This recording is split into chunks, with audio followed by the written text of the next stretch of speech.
नमस्कार गुरुजनों। मैं राकेश वर्मा आप सभी का स्वागत करता हूं आपके अपने परिवार संघ गुरुकुल पर। गुरुजनों, आप सभी को ज्ञात है क्षमता परीक्षा चल रही है। 26 फरवरी 2024 क्षमता परीक्षा प्रारंभ है। 26 फरवरी 2024 को दोनों पाली परीक्षा सफलतापूर्वक संपन्न हो गए थे। आप सभी ने देखा कि इस प्रकार से क्षमता परीक्षा जो हो रही है जिन परीक्षा केंद्रों पर, वहां आपको परीक्षा केंद्र में अंदर भवन में जाने से पूर्व किस प्रकार से तहकीकात किए जा रहे हैं, जांच किए जा रहे हैं, कितना सख्ती बरते जा रहे हैं। सोशल मीडिया पर कई प्रकार के जो है कमेंटबाजी भी चल रही है कि लग रहा है कि नियोजित शिक्षकों का परीक्षा से पूर्व इस प्रकार जांच हो रहे हैं जैसे वे कोई असामाजिक तत्व हैं।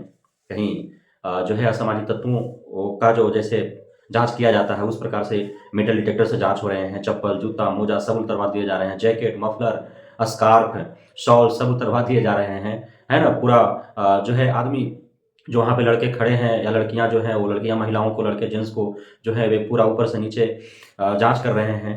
तो इस प्रकार से इतने तहकीकात हो रहे हैं, सख्तियता से पूरे जांच हो रहे हैं। जबकि बीपीएससी टीआरई 1 हुआ, टीआरई 2 हुआ, कहीं भी इस प्रकार से किसी भी सेंटर पर जांच नहीं हुए। सिर्फ दरवाजे पर जो है वो एडमिट कार्ड जांच होता था, आधार कार्ड जांच होता था, उसके बाद जो है मेटल डिटेक्टर से देख लिया ऊपर से नीचे तक, विशेष कोई जांच नहीं हुआ, गया अपना एग्जाम दिया और आया। और लेकिन क्षमता परीक्षा देने के लिए जो जा रहे हैं उनका किस प्रकार से तहकीकात हो रहा है वो आप सभी को ज्ञात है। साथ ही जो सिलेबस और पैटर्न जो कही गई थी कि मामूली सी परीक्षा होगी, बहुत सिर्फ कानूनी अड़चने हैं उसको दूर करने हेतु सिर्फ कोरम पूरा किया जाएगा, इसलिए क्षमता परीक्षा से डरे नहीं, सभी परीक्षा में सम्मिलित हों और किसी के बहकावे में ना आए। मामूली सी परीक्षा है, विभागीय परीक्षा है, एकदम टीचर फ्रेंडली क्वेश्चन होंगे। जो जिस ग्रेड का, जिस विषय का शिक्षक है जो पढ़ा रहे हैं वहीं से प्रश्न पूछे जाएंगे।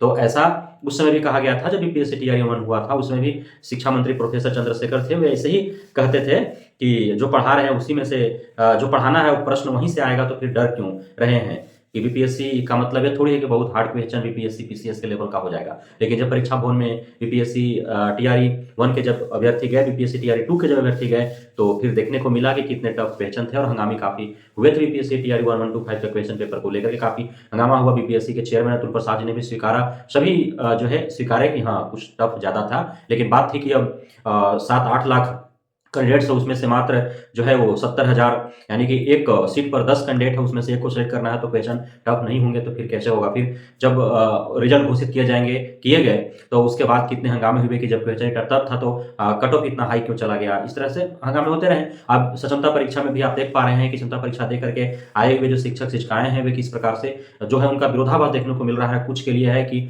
मॉडरेट था, जो पढ़ा रहे हैं रेगुलर ईमानदारी पूर्वक, उनके लिए कुछ ज्यादा टफ नहीं था। कुछ कह रहे हैं कि बहुत अधिक टफ था, बीपीएससी टीआरई 1 टीआरई 2 के लेवल से भी हाई था। तो इस प्रकार के एलिगेशन लगाए जा रहे हैं।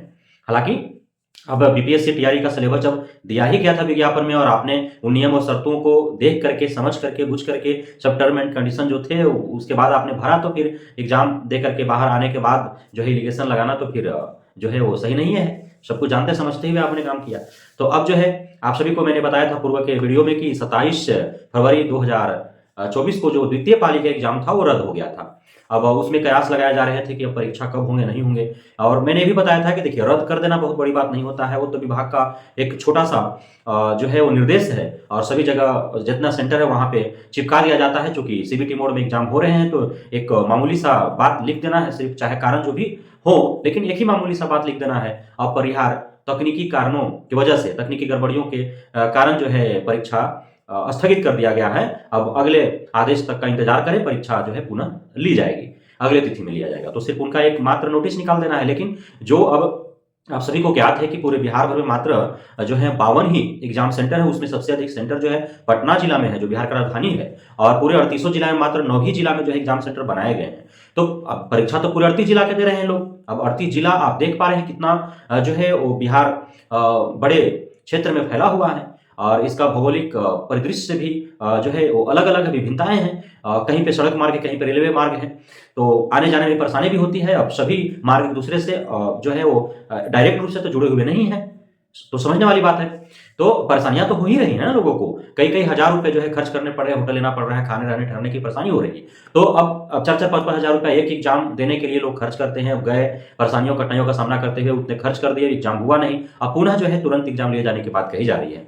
तो आप सभी को जो है एडमिट कार्ड 3 मार्च 24 को जो है अपलोड कर लेने हैं। जो भी हमारे नियोजित शिक्षक शिक्षिकाएं गुरुजन जो हैं, जिनका 27 फरवरी 2024 को द्वितीय पाली में एग्जाम था और रद्द हो गया था, स्थगित कर दिया गया था, तो उनका पुनर्परीक्षा हेतु जो है 6 मार्च 2024 को तिथि तय कर दिया गया है और आप सभी को 3 मार्च 2024 को अपना एडमिट कार्ड डाउनलोड कर लेना है। आपका जो भी यूजर आईडी और पासवर्ड है उससे आप लॉगिन करके बिहार सेकेंडरी एग्जामिनेशन बोर्ड के जो ऑफिशियल वेबसाइट है आपके लिए, तो आप वहां से जो पूर्व में जिस प्रकार से आप डाउनलोड किए थे उसी प्रकार से आपको दोबारा भी डाउनलोड करने हैं। कोई रॉकेट साइंस नहीं है, आप सभी जानते हैं। तो 3 मार्च 2024 को आपको जो है एडमिट कार्ड डाउनलोड कर लेने हैं। उसे एडमिट कार्ड डाउनलोड करने के बाद आपका जिस प्रकार से आप पूर्व में आप गए थे जिला कार्यक्रम पदाधिकारी के पास उस पर फिजिकल हस्ताक्षर हेतु, तो आपको जाना है जिला कार्यक्रम पदाधिकारी के पास, उसको फिजिकल हस्ताक्षर लेना है। उसके बाद उसे लेकर के जो है आपको कहाँ जाना है, एग्जाम सेंटर पर 6 मार्च 2024 को। अब आपका सेंटर कब होगा, कौन से पाली में होगा, वो आपका एडमिट कार्ड पर होगा। इसके लिए कोई दिशा निर्देश नहीं है। एडमिट कार्ड जब आप डाउनलोड करेंगे उसमें आपका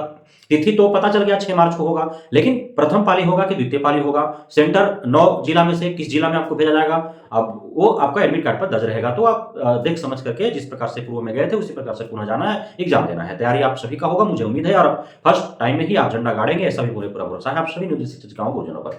बहुत बहुत धन्यवाद आप सभी गुरुजनों का हमारे साथ जुड़े रहने के लिए, बढ़ने के लिए, इतना प्यार देने के लिए, भरोसा बनाने के लिए, हमें अपना आशीर्वाद प्रदान करने के लिए। जय हिंद।